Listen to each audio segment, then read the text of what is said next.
Hello and welcome to the Goddess Perspective podcast. This is the podcast where we're talking about spirituality, New Age controversy.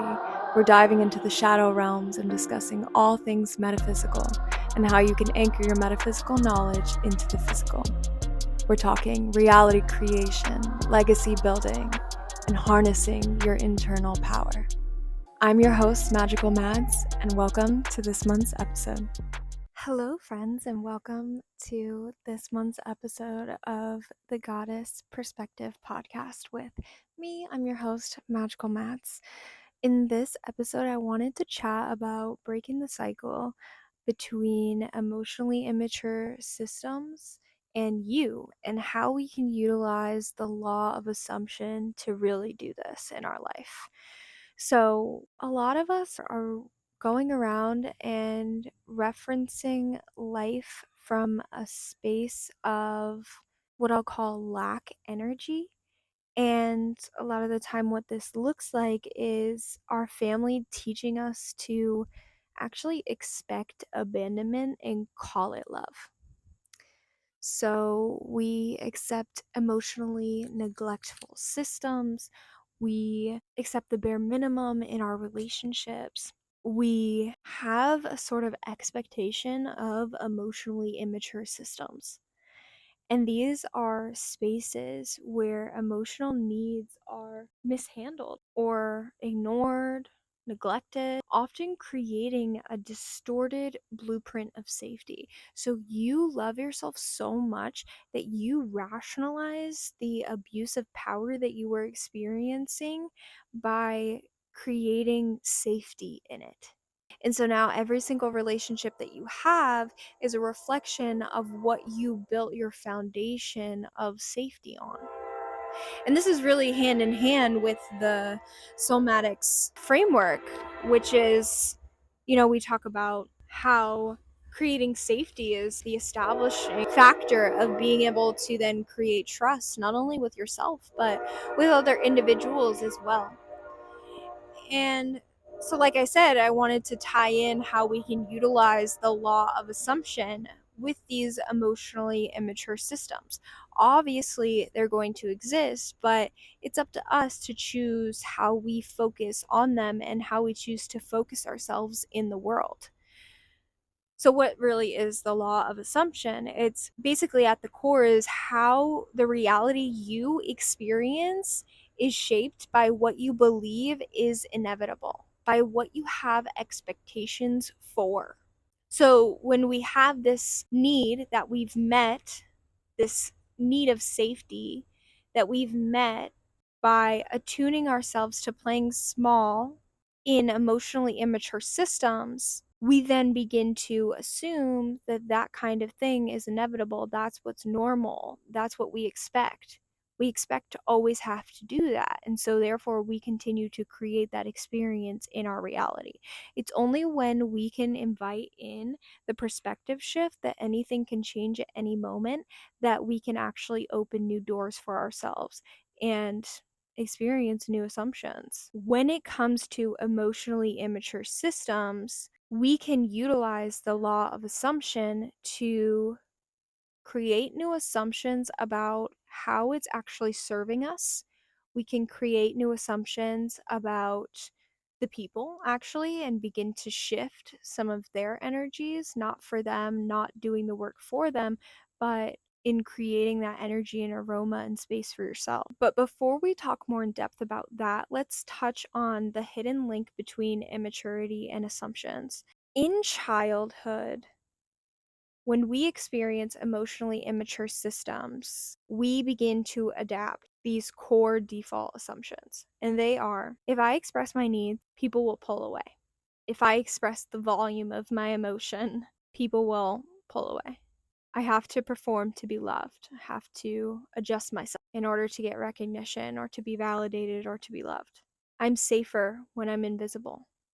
These are all different expressions of the way that this can show up. And it really just depends on your unique experience, which we can go deeper into inside of a one-on-one session, which are available upon request. So message me on Instagram if that's something that you're interested in. We can chat more about it, about what service might be the best one for you. the nervous system really gets trained to read anything outside the patterns of being small, of conforming yourself. It makes them think, your body begins to think that they're so normal because you keep doing them. And so your brain begins to associate everything else as unsafe.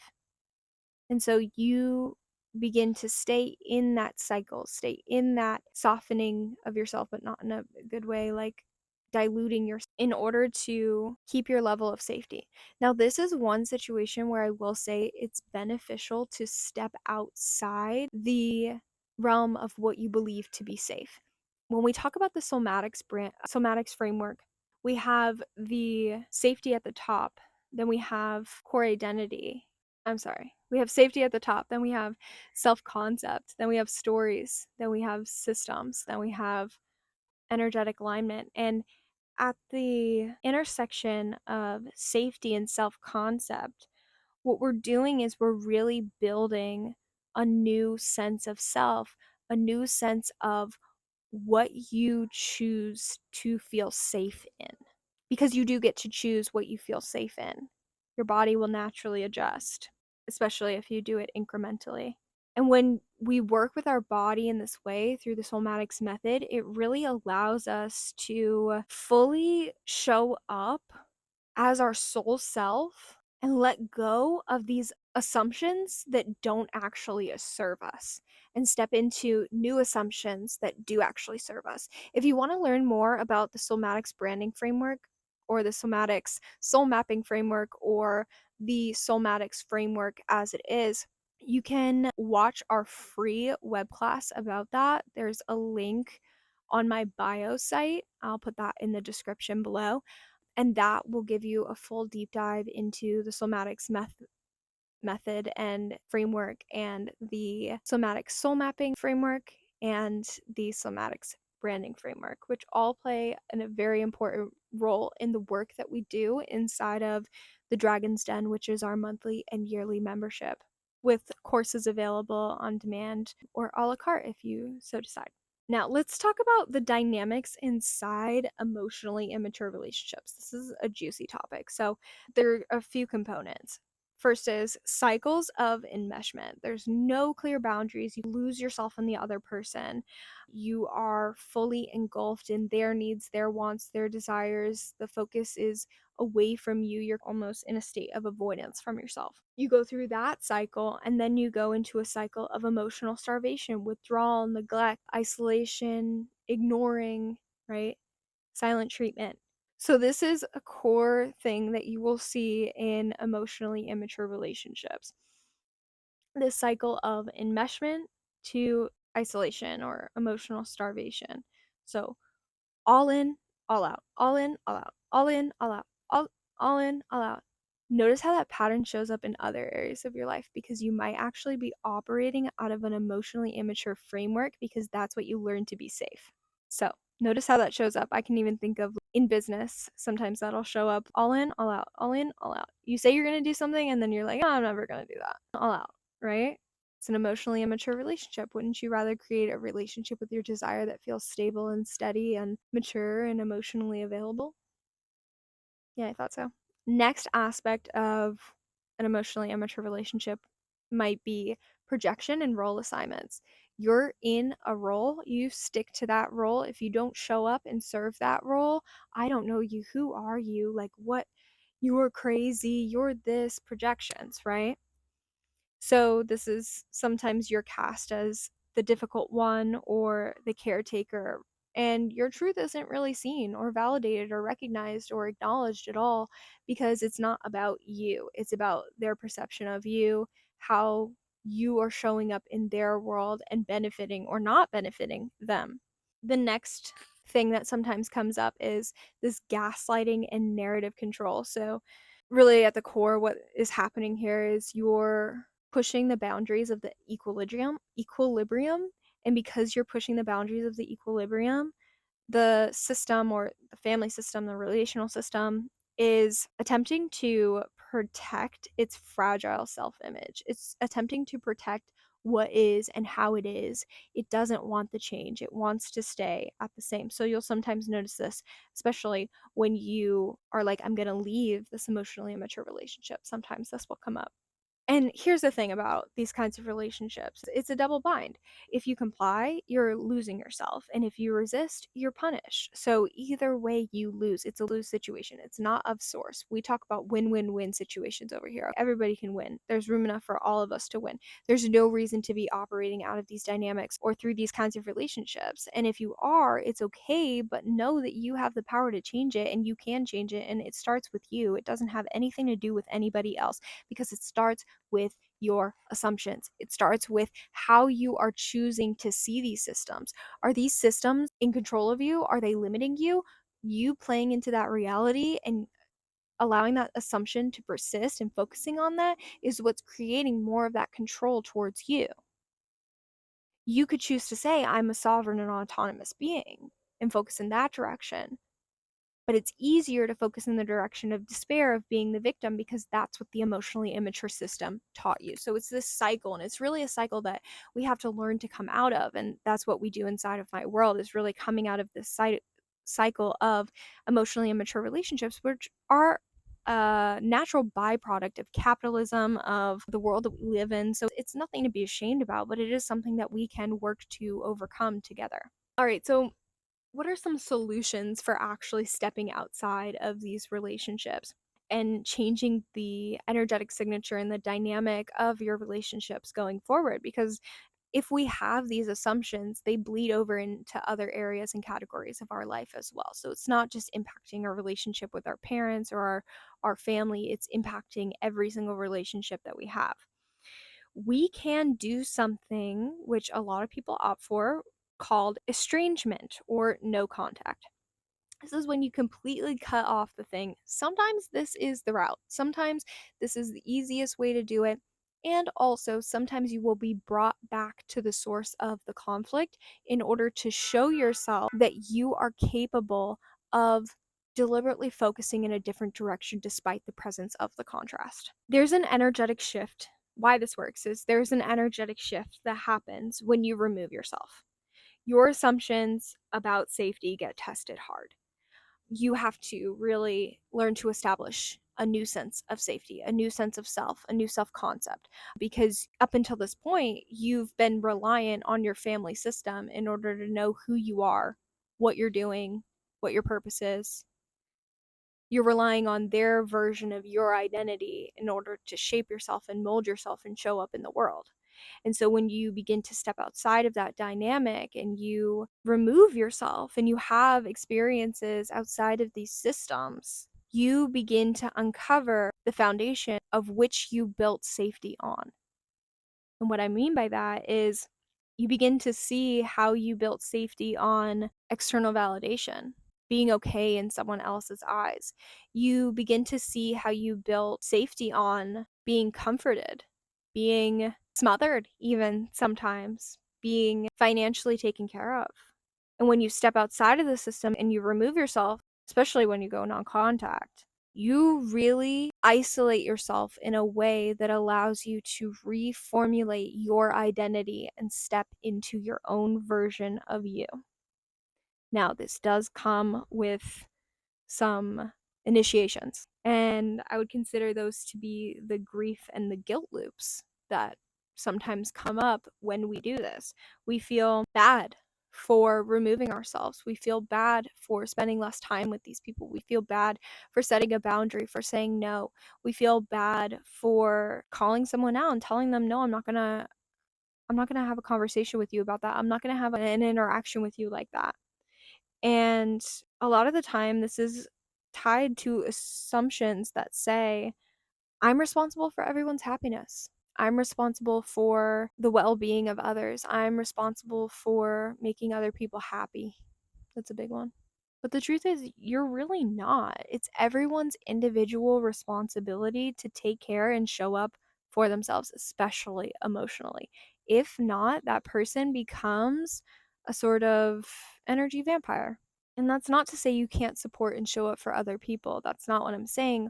All I'm saying is you have to be able to do that for yourself first And there has to be respect for whatever you decide first before that can be built with others. Sometimes when you go no contact, there will be social or familial pushback. Sometimes outsiders will reinforce the old assumptions. They're still your family. It's best to love people, right? But if you're being called to make this a decision, it's because the system, the emotionally immature system, is still up, intact, and running. And when you play into it, it drains you. And you're no longer willing to drain yourself. And so you're not doing anything bad or wrong. You're moving in the best interests of all involved. And that's really the truth. Because if those people don't face the consequences, they're never going to have the experience of what it feels like to not be in your presence. And that's really what they're gaining when you play into those systems, when you play into those relationships. They're getting the benefit of you without having to do any of the work. They're getting the benefit of all the work that you've done without having to do anything. And not that you're better and they're worse. No, no, no, no, no. It's just that you are a vortex of energy. They are a vortex of energy. If their vortex of energy causes you to go into a chaotic rage, if it makes you feel crazy in a way that's not fun, it's not the vortex for you to be hanging around. It's not your friendly vortex, right? You go and find a vortex that the vibes with you, that you can resonate with, that you share values with. It's okay to let these people go. It's okay to accept and thank them and be like, thank you for the journey that we've gone together thus far, and this is my stop. See you later. No contact isn't just about distance. It's about reclaiming your right to set the baseline for how you're treated, for how you feel, for who you are, especially who you are outside of the family system or the emotionally immature system. Now, like we've kind of mentioned, this cycle will perpetuate itself without conscious work. There's no upkeep involved because it's the path of least resistance. You've been experiencing it for so long that it's just normalized. These are unchecked assumptions that lead to repeating family dynamics with friends, bosses, and partners. These are assumptions that you've adapted throughout your childhood that you just assume to be true. So, an example of this would be expecting betrayal, interpreting kindness as a manipulation, pulling away, and then confirming your own suspicion. Another example of this will be expecting failure, interpreting you showing up on social media and not getting a like or a comment or not getting a certain number of views as failure, pulling away, confirming your own suspicion. So your expectations are what set you up for what you experience, but you can't just go and change your expectation. You have to change the way that you feel before you change your expectation. So you come back to the way that you feel. If you feel empowered, then it's easy to have a positive expectation. If you feel like you're in despair, it's not as easy to have a positive expectation. So you might feel a little angry first. You might feel a little frustrated. You might feel a little bored, right? And then we can work our way up to having that positive expectation. We have to know where we're at on these cycles, on these discs, on these topics in order to actually lead ourselves out and up toward positive expectation. One common way that this perpetuates itself is through apology energy. This is something that Crystal Nani talks about in her book, Sacred Choices. It's all about letting go of tribal beliefs. And apology energy is an invisible signal that you expect disapproval. You expect things to go wrong. It's basically like saying, I'm sorry for taking up space here. I'm sorry for being human. I'm sorry that you're feeling sorry for yourself. You're feeling sorry about life. You're feeling sorry about whatever. You're feeling sorry that things aren't better. And having that energy in your auric field is exactly what leads to things not working out, is exactly what leads to you confirming your own suspicion about something not working out. Apology energy is essentially the expectation that you are not a worthy and powerful creator. And we know that you are. So when you step into that apology energy, if you ever do, remind yourself that you are a powerful creator and step out because you have the power. You can do that. In order to break this cycle that can be perpetuated without conscious work, we can utilize conscious assumption. So when we have the awareness, that's the pathway, that's the bridge to reassigning the way that we're reassigning the assumption, really, reallocating our energy to look at it in a way that feels nourishing, that allows us to get to that positive expectation. You can treat the law of assumption kind of as an energetic reparenting process. So let's say you have the experience of expecting disapproval. We see that we're having that experience. It's okay that I'm having that experience. It's totally fine. I understand. That experience seems normal. It seems like a natural progression. Another natural progression could be assuming or expecting things to go really well, to be validated, to be accepted, to be nourished, to be loved. And so this is you utilizing the power of polarity and duality to make that somatic shift, the shift through the law of assumption, which then can reverberate somatically, especially if you do somatic work to create safety while holding that new assumption so the nervous system actually believes it. That's the work that we do inside of our monthly membership, or you can get the yearly package, which is the Dragon's Den. So the work that I invite you to do here when you're switching the law of assumption, you could do tapping, you could do bilateral stimulation is the one that I found that works the best. This could be walking, this could be moving side to side, this could be tapping. Really just find what works for you. But holding that new assumption, so the new assumption is things work out really well for me. I'm supported, I'm approved of, I get validation, I get outside input, and it feels really good and it feels really nice.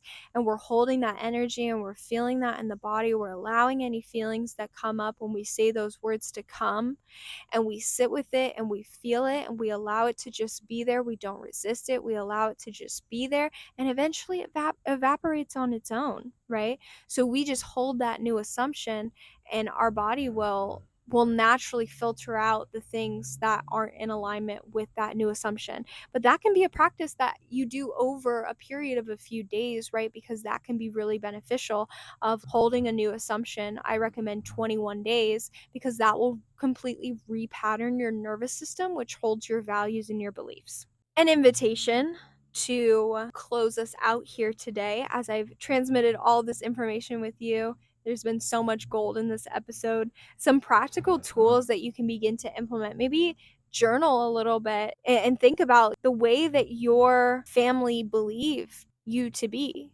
Who is the identity that they see? And get to see that, because if you don't allow yourself to see it, you won't be able to create boundaries around it. So allow yourself to see how they're viewing you. Don't take it personally. Notice that it's you through their lens. And so it's a reflection of them, right? And who they are. Get to know who they truly are. Do you actually want to have a relationship with them? Do you actually enjoy having them in your life? Do you actually enjoy the dynamic that you experience with them? And additionally, how can you begin to assume the best? How can you begin to operate from a place of wanting the best for all involved? What is the best for all involved? Obviously, growth, right? So, what does that actually look like? Get specific for your specific situation scenario, because it's not going to be the same for everybody. Not everyone is going to go no contact. Some people just need to set boundaries. Sometimes the relationship resparks itself. It's really dependent on your unique soul blueprint. So, you can journal about the question, if my family's default belief about me was wrong, what would that make possible? What happens when I step into my own identity? Who am I? Take that journal prompt with you and reflect on it. Another practical tool is using a pattern interrupt. So anytime an old assumption arises, instead of reacting to it, do that gentle parenting process of just recognizing what's coming up, how it's coming up, what you're feeling, and letting it be there. Don't judge yourself, just pause before reacting when those old assumptions arise. In the moment that the old assumption arises, be like, oh, I forgot, I'm choosing this assumption. And you don't have to worry about working too hard to do these things. Just allow them, set the intention, allow the opportunity for you to enact these practices to arise. Let your soul lead the way. Another practice is utilizing visualization. So close your eyes down and practice being in a space where your needs are met without penalty. You could even spend half a day devoted to meeting your own needs, going to the bathroom when you realize that you have to go to the bathroom, get a drink of water when you feel thirsty, eat when you feel hungry, and really just focusing on meeting your own needs. Express when you need to express, right? Do those things. Really practice meeting your own needs. And that's an action way of going about it. But you can also visualize and begin to experience in the body what that would actually feel like to have your needs met, to feel supported, to find safety outside of the emotionally immature system. So, just a reminder, your assumptions are the invisible architecture of your reality. When you change them, you change the building that you live in. What are you assuming to be true? What are you assuming to happen next? What are you expecting to happen next? What's your next step? Do you even have a next step? Are you assuming that things are always going to stay the same forever? What are your assumptions? What are you assuming to be true? What are you assuming of other people? What are you assuming of the systems in your life? How can you begin to go more general on those topics and find something that feels really good to think about them instead of thinking about all the pros and cons? Just choose to focus on what feels good, what feels most inspiring or uplifting about those certain topics for right now. This is a form of sovereignty reclamation. This is a form of really being deliberate in your focus and your intention and your energy and calling your energy back to yourself. This is how you reclaim emotional and spiritual sovereignty from the emotionally immature systems that are present in our society today that may have been present in your childhood. And this is the first step in really becoming the version of you who is able to accomplish and sustain all of her desires in this lifetime. This is really setting the stage, setting the space for your journey into individuality and sovereignty and reclamation, and if you so choose, into brand building and world building and ultimately community building. This is your pathway towards bridging the gap of where you were to where you are to where you're going. Thanks for joining us here today. It was such a pleasure to share this transmission with you. Make sure you subscribe, follow us, give us a like, share this with your friends, save this video for later, and we will see you in the next episode. Thank you so much for joining us on this month's episode. We look forward to connecting with you deeper. Please drop a comment, leave us a review, leave some feedback. Let us know how you received this episode. And as always, our DMs are open. The website is live, and we welcome you into our world as you come alive. Oh, and bestie, make sure you check out the description of this podcast because there's some special links there just for you. Okay, I love you. Bye.